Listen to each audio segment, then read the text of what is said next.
So I think we should start with a question of beginnings. And it's because I always kind of, I've heard the story multiple times about the clubs, but it's always you're already in the club when you start the story. You're like, I went there and I took little papers and they were not the right ones. And once you're in the clubs, you decide that that's going to be where you're going to work. Yeah. Well, I suppose I went to Central School of Art for 4 years. Before that, I was making stuff at home in a place called Culverston Youth Centre in Dalston. So I was already probably working about at least 3 years before I went to the nightclubs. And the things I've done before that I really enjoy, because I learned about really the process of painting, drawing, colors and stuff like that. But I wanted something to paint about more, because I did landscape, I did figures at art school. But I wanted something more exciting to really bring something out of me, I think. And that's probably the nightclub helped to do that. Because, I mean, the paintings are not just about nightclubs when you're doing them, but having that place to focus on, I think, to bring your skills out, and, using the figure, making spaces to go back, spaces come towards you. Having that is like having a playground to hang the things on. That's what I think the nightclub gave me. Yeah. Yeah, so the other question I have is about new beginnings. So with these trips to Jamaica, new paintings are appearing with these kind of very calligraphic marks that don't quite look like the old club paintings. So I'm wondering if what's coming, what's this new Jamaica moment going to produce? Yeah, well, when I first went to the nightclubs in Hackney, the paintings were more still. They weren't so broken up, they weren't so fragmented. I was probably more fascinated with the big heads, the big headgears, and the kind of Afro-descendant costumes people used to do, the Rastafarians. I think a lot of the sound element, the music, the rhythm stuff didn't enter it much, and the strobe lighting in rooms and whatever. Whereas the new paintings, particularly from like Itching and Scratching, they're much more broken up. I did do a painting called Dub Strobe in the 80s, which echoes some of that, where I used a lot of the more disco element in a nightclub, the flashing strobe light to break the body up. And I think I went back to some of that when I did Itching and Scratching, which is some of the studies I did in Jamaica. So the newer paintings are taking on the sound, the lighting, and using the figure as to break it up more. So you're using the light, the music, to distort the figure more, I think. Yeah. Whereas the earlier ones, the figures were just much. Well, you could see the earlier ones here, the first room, they're much more solid. Yeah. And do you want to say something about the transition from the paintings on that side of the exhibition to the ones in this room? Yeah. Most of this painting in this room, I've done in Rome. I went to Royal College for 3 years, 81 to 83. And then I had a fellowship to go to Italy for 2 years. And I decided when I went to Italy, I would do a spontaneous paint. My first painting would just be a spontaneous painting of my feelings of arriving in a space like that, surrounded by, big churches, amazing colors and stuff like that. And I did an imaginary painting, which was Carnival Dub. I totally made the painting up, but it was to do with stuff from my life anyway. Speakers, some of it was to do with things I've drawn in Italy, like there's dragon and things I've got from Italy. But the painting is mainly to do with things from Notting Hill Carnival. But the way I've constructed the painting, I tried to construct it from above, from looking from an aerial view. It wasn't deliberate, it just happened when I was making the painting. I decided to put 4 big speakers because I tried to use something that will sort of get me activated. And using those 4 big speakers on the corner of the painting and distorting them, because I've used them on the diagonal, it helped me to break the painting up more, using the sound element from dub. Even the figures, some of the figures are seen from above. And I think the thing with painting like itching and scratching, which I've just told you about, where it's much more fragmented, some of that were happening in just the way I constructed the painting without actually going to the dance hall. Blue Tent came after. This painting, I was in Villa Borghese, just drawing the dragon, the orange dragon on the bottom. I think that's the entrance to the gate of Villa Borghese. And Holiday on Ice is a massive tent that was being erected, and I loved it. And you could see the drawing. So I suddenly left the dragon, and I went on to draw the big tent being erected. And the French ultramarine blue bits are the stars from inside the tent. And I took it back to my studio, and I was working on this painting at the same time, which was to do with Notting Hill Carnival and the red band going across. That's the flyover. And I decided there was a DJ bang in the middle of the painting. So I got rid of the DJ, and in comes the tent.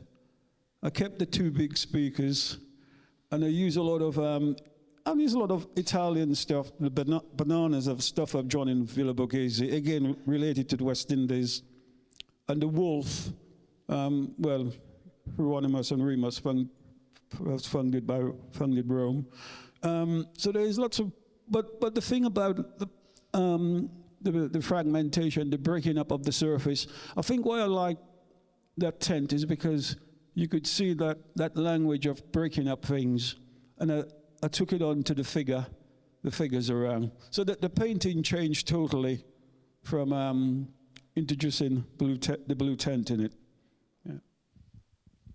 Yeah, so I think one of the things that has been underspoken about in relation to this work, which I think you begin to address in the film, is that the story of the clubs is so compelling that people seem to stop there, as if these paintings were just some translation of the experience of the club. And I think what is underappreciated when that happens is the actual decisions that take place when you make the paintings.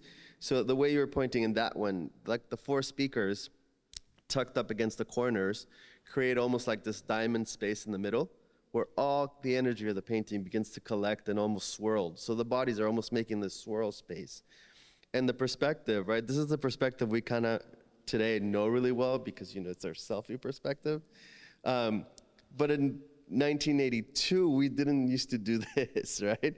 So this perspective is a bit kind of not a familiar perspective, usually. This would be like the perspective of a surveillance camera or something.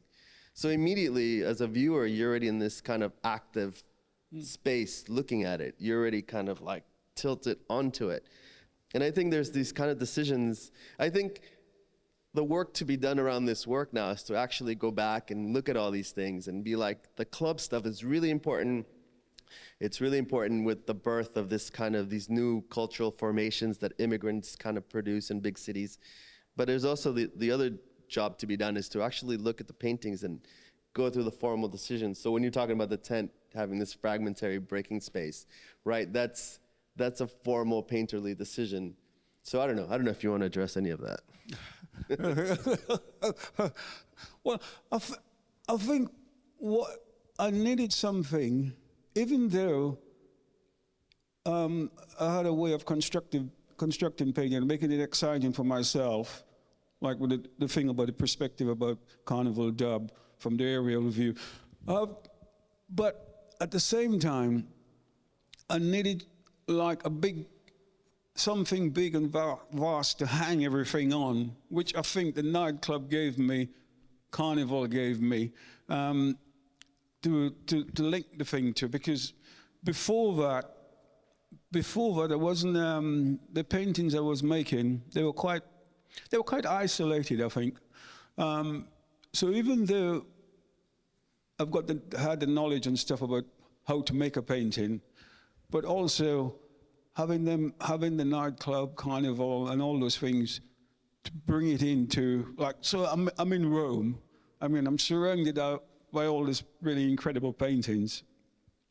And what I think make the paintings work well is because I've got a space to place them in. They're not just in any old space. And that's what I think the nightclub, Carnival, even the blue tent. I mean, like I said, this was not. It's still Notting Hill Carnival. I mean, it just has a blue tent in it. That's all. Yeah. Yeah.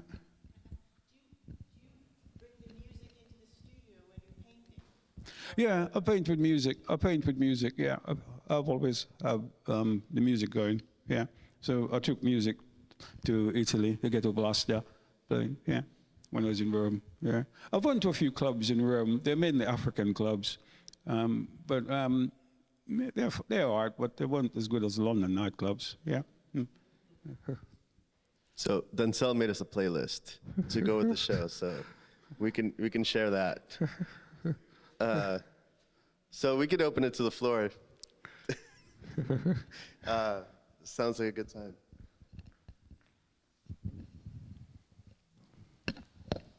Hi, I'm curious about the translation from drawings to paintings.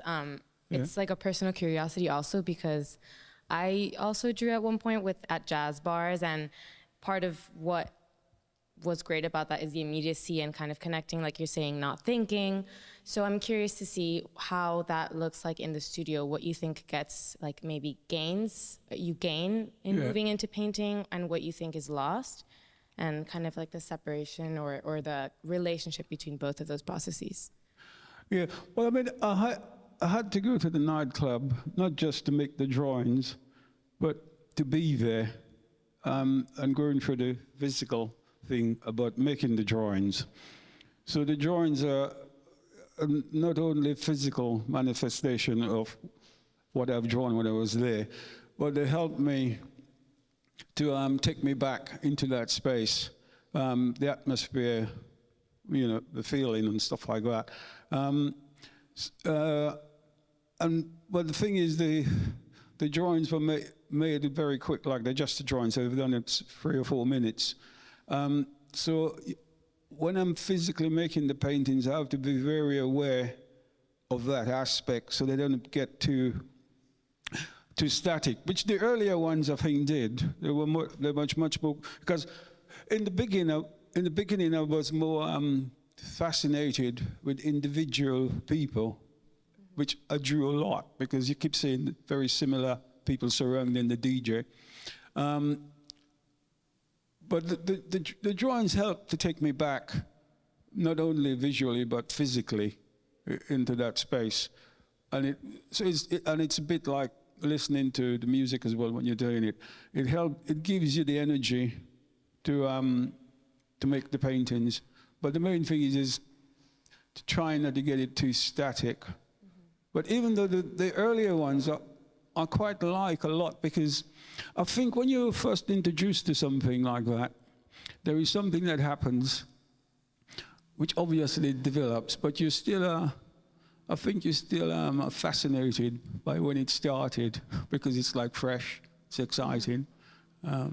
But I couldn't have made the paintings, like I said in the film, without actually going to those spaces and making the drawings.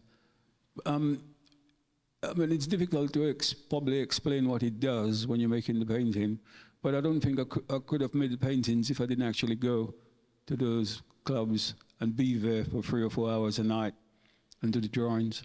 Yeah. Okay.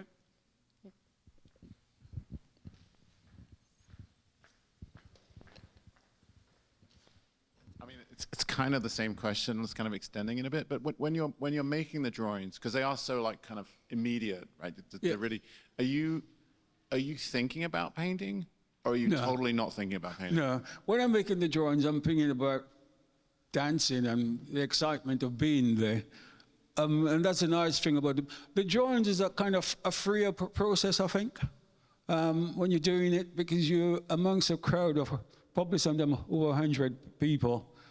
And you have to get into a zone of throwing yourself into it, because you know it's going to last 3 or 4 minutes, so the record is going to last. And if you don't act upon that sort of really quick, sharp emotion, nothing is going to happen. So I think the drawing it's more exciting. I think it's more exciting making the drawings than the paintings, because the paintings you still have to think, you still have to walk back, you still have, if it doesn't work, you still have to rub it down and start again. But the drawings are never like that. If they don't work, that's it. You know, you just do another one. Yeah. But the drawings I think I enjoy doing the drawings probably more. But it's harder work.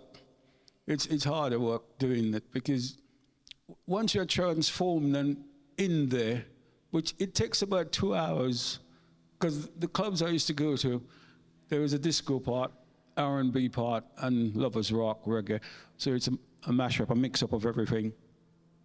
And it was quite good for me, because it was more gentle and softer to start.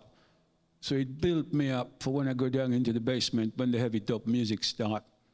So it gives me a good lead-in for the night, because it's like I'm working my way up to the finale, the big finale for 3 or 4 hours in the basement. So the drawings are much more. I think it's a freer process, the drawings, but it's like I said in the film, you have to give yourself over to it and just do it, and don't care about what happens. But it's still doing that. It's a lot of. It requires a lot of work. And once you start doing it, after about a couple of months of going to those spaces, you look forward to going on the weekend. So it's, and that was a sad thing about stopping when I had to go to Italy and America. Well, I went to America specifically for that, but the clubs were very different. But it was a bit sad, although I had a lot of stuff in me to make all these paintings in Rome. I didn't have a space to go to on the weekends. I think the drawings are a bit like exercise. That's why I was saying you exercise in your body yourself when you come to making the paintings. So when you come to making the paintings, it's like a freer manifestation. Because drawings, to me, it's not just about making the marks on paper. It's your body going through a journey. And when you come to the canvas, the journey comes back again. Yeah. So are the drawings a bit more like dancing? Yeah, I would say so, yeah. Did you and Gean discuss playing the playlist in the exhibition? Yeah, well, that's why I made the playlist. What is up to Gean to play it? It's supposed to be on now. Yeah, because we had the private view, but the playlist wasn't played.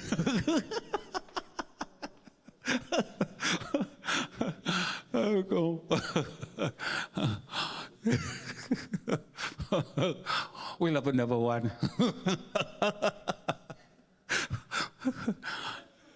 No, the playlist. I think it.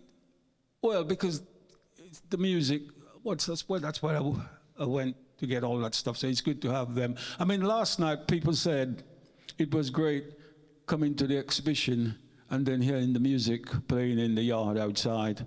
So that was quite good. Yeah.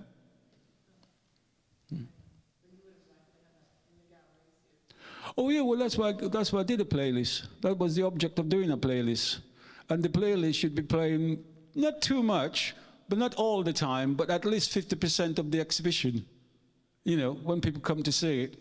Yeah, so it doesn't have to be in your face, But, you know, now and then the playlist could be going.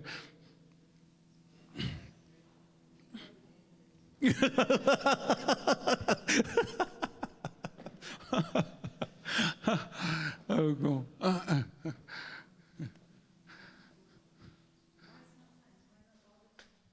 Because I think with painting, I think it's nice to look at it just for itself without nothing around, you know, no into.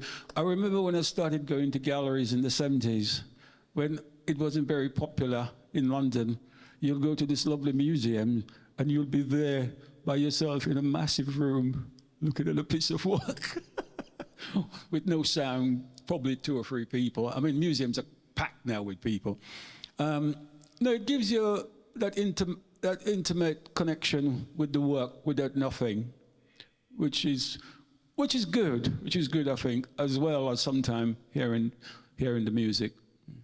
So you got both worlds.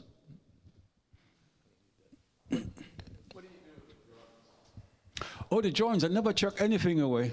I've got loads of them. And now, of course, I joined Stephen Friedman. The first time I joined Stephen Friedman was in 2019. They took 300 drawings. So I still have about, I don't know, 200 or 300. But I do about 40 a night, and probably about 20. I mean, I like about 5 or 6 the next day. But the thing is, you cannot understand them when you just do them, because you're still in a kind of another place, But the idea of keeping them, you'll understand them when you look at them in 10, 15 years. You'll realize you've done something you didn't understand at the time, which is what happens when I moved to Cornwall in 2016. And I remember I said I was teaching for 30 years. And I was still making paintings, but to go for your drawing takes a long time, you know, a day, sometime half a day. And you'll come across one, and this one will say, yes, you're going to have to make a painting from me now. But at the time, I couldn't see that. It might be a few scribbles, just a few scribbles. And, you know, and that's why it's so good, because you have given yourself over to that experience in the nightclub, and you don't know what you're doing most of the time. And it's good not to throw anything away, just keep it and look at it in the future to see what happens. Yeah. So I have a last question about scale. Yeah. Why? Well, These are quite unwieldy. Yeah. Objects. Well, I always work large. I remember when I started, in the old days, I used to work on hardboard, which was very cheap, no canvas. And I used to get the biggest hardboard I could carry. So it's a meter, 4 foot by 3 foot. And then it went up to 6 foot by 4 foot.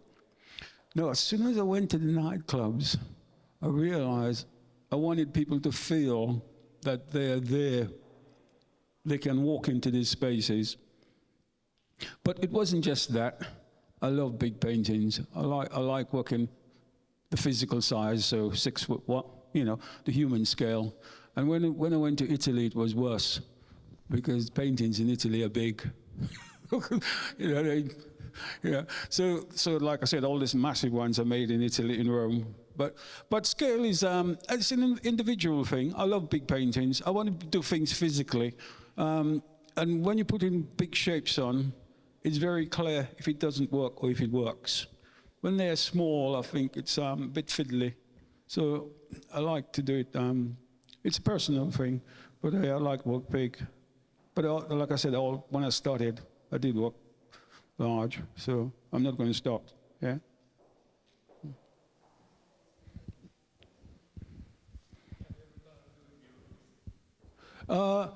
No. A lot of people think these are murals. A lot of people think they're murals. I mean, mural paintings were meant to be big paintings in the past. But no, I haven't done. I don't think I've done murals, have I, Philippa? No.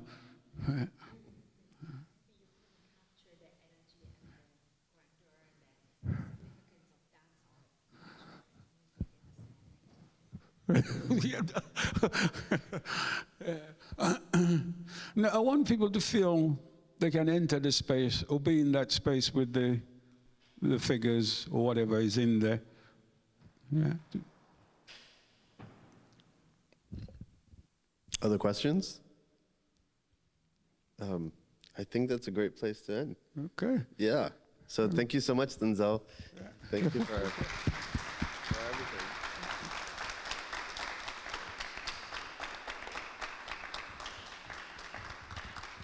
And thank you guys for coming out. We'll see you for the next one.